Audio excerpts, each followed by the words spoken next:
The Skull Island featured in Peter Jackson's Kong film features all sorts of dangerous threats, ranging from slightly tweaked versions of actual dinosaurs to giant bugs that make me want to watch Star Wars' newest show, The Acolyte. And trust me, you do not want to watch that garbage. With all the creatures featured on this island, the Indominus Rex caught my eye as a kid as well. It resembles my favorite dinosaur, the T-Rex. And today, we're going to be placing what made Rexy look like fodder and is so messed up that she killed her own sister, the Indominus Rex from Jurassic World. I still remember sitting next to my dad watching the movie and seeing the Indominus pick up the truck and clamp down on the poor construction worker. That's what made me love the Indominus. Not only its power, but its personality. Actually having a villainous personality in a dinosaur. And with this twisted persona, why not throw her into Peter Jackson's iteration of Skull Island? You know, I'd like to throw her into Le Monster Skull Island, but she's only built to take down a juvie skullcrawler at the most. In order to see how she'd fare, let's take a dive into what would even give the parents nightmares.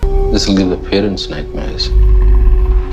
The Indominus Rex featured in Jurassic World was not exactly fully grown. It was said that it would be larger than the T-Rex and could get up to 50 feet in length. Before we get to his showings on screen, what is this hybrid dinosaur really made of? The Indominus consists of many different dinosaurs. While most say the generic ones such as the Raptor and the T-Rex, my Jurassic fans should know this. The Indominus is made up of more than 10 different animals, which are not all dinosaurs. While the T-Rex, Giga, and Raptor give it her size and claws, let's note some of the major additions to the Indom. The Dinosuchus was a massive crocodilian, and being a part of the Indominus' DNA structure gives it its jagged-like teeth, which can be used for grasping the flesh of its opponents. The Indom also has some Therizinosaurus DNA, providing the powerful forelimbs we see and add extra danger to those massive claws. The cuttlefish composes a small portion of its DNA, making it an above-average swimmer, but that didn't exactly help it too much against the likes of the Mosasaurus. What does benefit the Indom from the cuttlefish is the ability to camouflage. For a dinosaur this size, camouflage is necessary in order for her to ambush her prey. The Indom also has pit viper DNA. The pit viper grants heat-seeking infrared vision, so hiding from the Indominus is not going to be an option. These two are some of the most important additions to the Indominus, allowing the Indominus to ambush effectively despite its massive size. Now let's look at what the Indom showed. It demonstrated incredible intelligence, clawing at the walls of its enclosure to trick the humans into thinking it escaped while it masked its heat signature and waited for them to make a mistake. It was also able to remember where a tracker was implanted into her and claw it out, not to mention realizing that the most effective way to take down the Ankylosaurus was to flip it onto its belly to reveal that soft belly as opposed to its armored hide. Its bite is far from weak, being able to crush the head of the Anky and break right through the bulletproof thick metal of the gyrosphere. Its claws are extremely deadly, leaving nasty slashes on Rexy and of course piercing right through the gyrosphere with ease. She's also quite durable, being completely immune to direct shotgun blasts to the face, enduring an Ankylosaurus club to the face, and multiple bullets from the M134 minigun. The Indominus is one tough opponent with incredible intelligence and quick to strategize, but how would she apply this to her transportation to Skull Island? Let's take the scenario that the Indominus was never taken down in Jurassic World. As a result, the military had to step in and tranquilize her repeatedly until she was finally down. And trust me, they do a lot better of a job than the mercenaries that were trying to hunt her. Not wanting to kill the creature but having nowhere else to put her, they thought of none other than Skull Island. Surely she wouldn't survive the threats that litter the island throughout. Skull Island features many different creatures. We're primarily going to be looking at obviously Kong, the Indominus Rexes, Phytodons, Brontosaurus, Ferocious, and Pyanodon, as anything smaller than these creatures would be a waste of time and energy to hunt, or simply just not be a threat to her. The Indominus Rex, as shown in Jurassic World, loves to sit in the tree line. Her large size doesn't help her out too much, but here's where her infrared vision and camouflage plays in. Despite her power, ambush tactics would be the most effective way to hunt. However, she does kill for sport every now and then, so this could potentially be an issue later down the line. Let's start off with the Ferocious. While only seen in the background of a scene in the film and a deleted scene, these dinosaurs resemble that of a Pentaceratops, having horns on the front of its head, but also around the massive frill famous to ceratopsians. Unlucky enough for our Indom, these aren't just your average ceratopsians. The Ferocious ranges in length from 24 to 34 feet in length. While the Indom is much longer, comparing the Ferocious' size to that of the Ankylosaurus he quickly disposed of, this is a considerable upgrade. These Ferocious would be one of the Indominus' primary food sources. They're large and would provide a lot of meat, and while they are large, the Indominus is larger. If featured in a herd, the Indominus wouldn't be able to take them on, but just how he ambushed the Ankylosaurus herd, using the same strategy, she could isolate one and score a meal. Their horns would provide some resistance, but would be much more effective at having a chance at injuring the Indominus if their horns were that of a traditional traditional Triceratops. Next up, let's bring the Brontosaurus. As seen in Jurassic World, the Indominus has no problem with just effortlessly taking down a whole herd of Apatosaurus just for fun. When comparing the sizes of both the Brontosaurus and Apatosaurus side by side, they're almost identical. The Brontosaurus coming in at around 75 feet weighing 20 tons, and the Apatosaurus coming in around 70 feet and 18 tons. Without a doubt, these would likely be the primary food source for the Indominus, as they'd be quite easy to take down for her, considering they aren't shown to fight back, and especially with the way he took down the Apatosauruses. However, she's gotta be careful if they stampede, as these things could quite easily crush her in a confined area. So the Indominus has a reliable food source, effective hunting strategy with ambush, and has plenty of foliage to camouflage and observe, so Skull Island seems like the perfect place for the Indominus to play around in, but of course, it's gonna have some competition. The Phasatosaurus rexes, or V-Rex for short, can grow anywhere from 40 to 50 feet in length. They are basically spitting images of a T-Rex, but with an extra finger on its arms and protruding teeth. A single V-Rex wouldn't be too much of a challenge for the Indominus. She displayed quite clear domination over Rexy in their fight until Blue jumped in to save her. While you could say Rexy was old and past her prime, the Indominus still has a relative bite force, far longer arms and claws to make use of, and is larger than the Rex, at least when fully grown. However, the V-Rexes don't act alone. As seen when chasing Naomi Watts, strength comes in numbers. Adding multiple of them onto an already powerful theropod is gonna prove worrisome for the Indominus if she finds herself in the wrong place at the wrong time. While they're powerful, intelligence definitely factors in. The Indominus could at most take 2 of them on using her powerful forelimbs and claws to quickly dispatch one and target the second. The Indominus wouldn't actively hunt them as it provides too much of a risk. She'd be far better off hunting the Barosauruses or the ferocious or even likes of the Pyanodon. The Pyanodon are basically free food for the Indominus, as they may seem imposing to a human but can be killed in one bite by the Indom.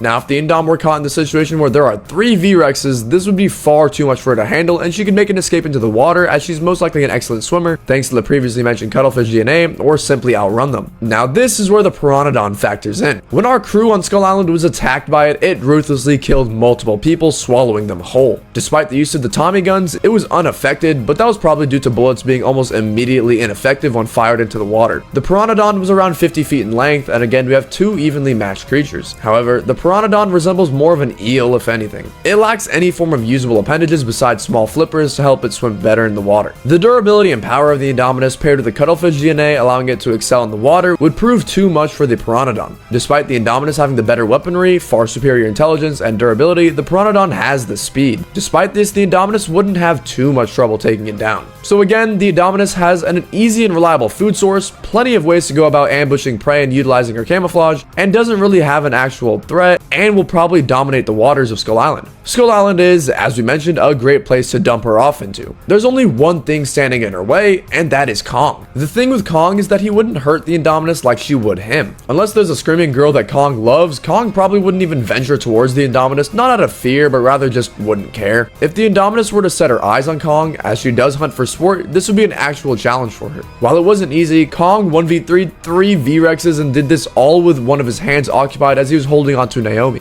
This would be the one creature the Indominus could not handle on Skull Island. Kong is stronger, faster, far more agile and resourceful, and insanely intelligent. The Indominus has its weaponry with its powerful bite and claws and durability going for it. This fight wouldn't be easy for Kong, but it sure as hell would be easier than his 1v3 considering it's only one opponent and he has access to all of his limbs. Kong is named King Kong for a reason, and just like the Monsterverse, he's king of this island. So if the Indominus were to step foot on this island, she'd be queen, but Kong would be king. Despite this, she'd excel on the island, having an easy access to food being that of the Brontosaurus and ferocious, easily able to navigate the terrain, whether it's the jungle or the rivers, and has no predators whatsoever. The only thing that'd get her killed is being jumped by the V-Rexes or trying to hunt Kong for sport. So would the Indominus Rex survive Peter Jackson's Skull Island? Absolutely. She's sitting at a breakfast buffet with the Brontosauruses walking around like that. There you have it, folks. Indominus survives and excels with ease. Let's call this her new playground, if anything. If you made it this far into the video, consider dropping a like and subscribing for more kaiju and dinosaur content like this. Thank you guys so much for stopping by this week, and tune in next week where we dive deeper into how the Muto Prime could potentially destroy Kong. See ya!